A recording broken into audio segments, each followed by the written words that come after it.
zikira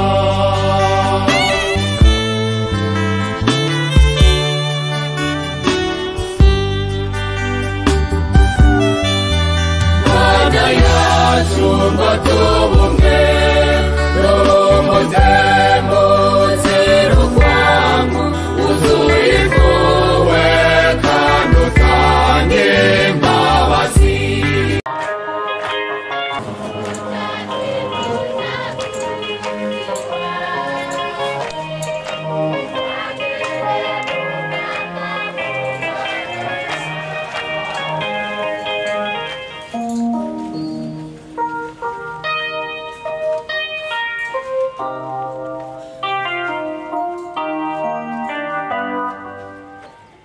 ndabahaye ikaze muri kino gisabisho cy'inkuka y'imisa. N'ubwa mbere kino gisabisho kibera aha turi kumwe n'aba bantu n'aba bavukanyi bacu bahambwe mu buryo buteye ubwoba n'isoni.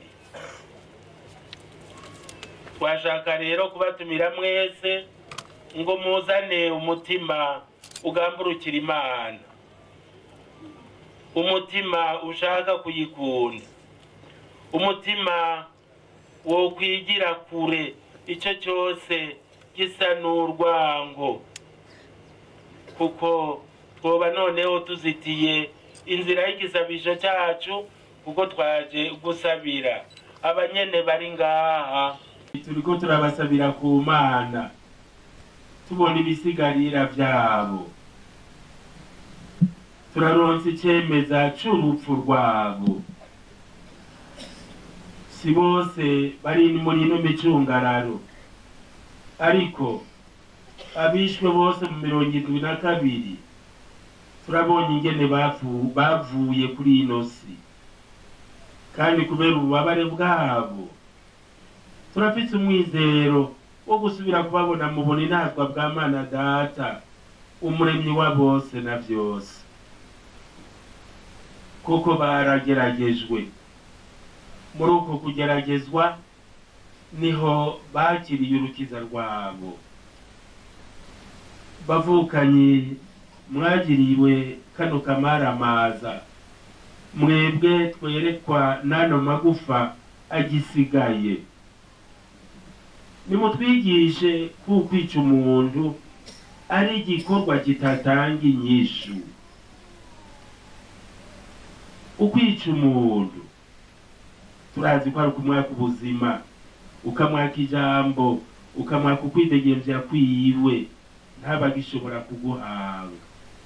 Ese twokwizera ko aka kamuna mwebwe mwaciyemwo katosubira kuba umugambi w'abarundi n'abarundi kazi.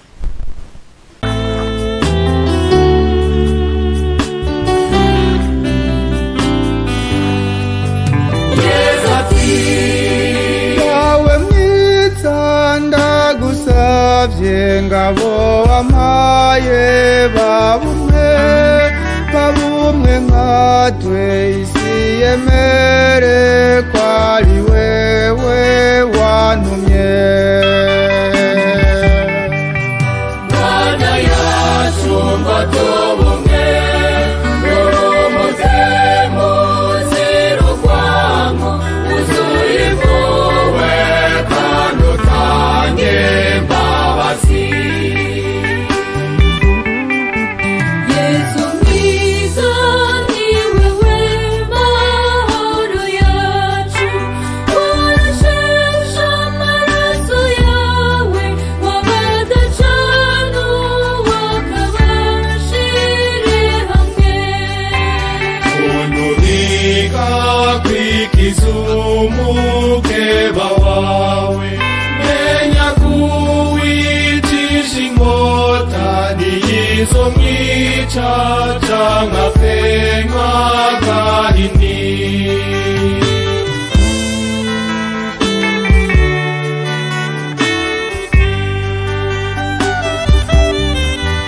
Mana yacu ngo tubumwe n'umuze muzira urwango wuzuye impuhwe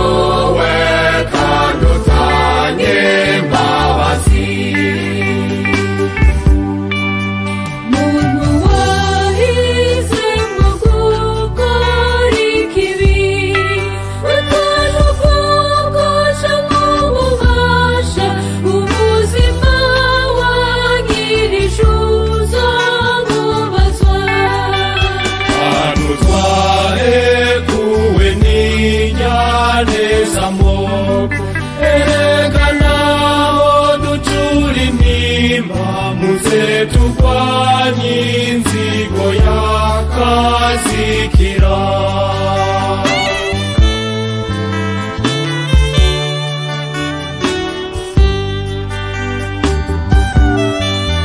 Mana yacu ngo tubumwe n'umuzemo zero kwangu uzuye impuhwe kandi utange imbabazi.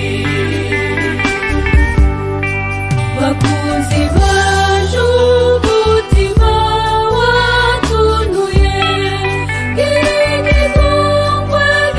ikigongwe kumwe Imana yamikitugirira. Nshuti wakoze ikibi n'amaraso, tumbera Yesu be n'umuryango waturica ubone kure kurirwa. Mana yacu ngo tubumwe